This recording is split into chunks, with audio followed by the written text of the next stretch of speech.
गीतांजली कोळी, सामाजिक कार्यकर्ता धुळे।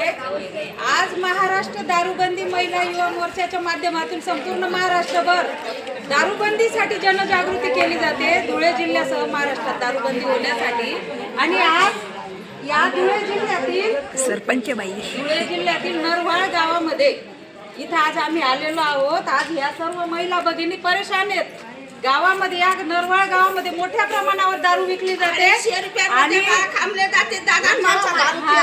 मोठ्या प्रमाणावर दारू विकली जाते आणि ही दारू बंद करण्यासाठी महिला या वेळोवेळी प्रयत्न करत असतात, पण त्यांच्या प्रयत्नाला यश येत नाही। यश याच्यासाठी की जे वरचे जो पोलीस यंत्रणा आहे ते देखील दुर्लक्षित त्यांचं धोरण आहे। इथले गावचे सरपंच असतील, पोलीस पाटील यांचं पण या जुमानत नाही। दारू विक्रेते लोक त्यामुळे मोठ्या प्रमाणावर दारूबंदी होण्यासाठी गावचे सरपंच यांच्या घरासमोर आज या बाया आलेल्या आहेत। त्याच्या आधी पोलीस पाटील यांना सुद्धा सोबत घेतलेलं आहे। पोलीस पाटील ताई सुद्धा आमच्या बरोबर आहेत आणि गावातल्या महिला देखील आहेत। सरपंच दादा बाहेर गेलेत का ताई?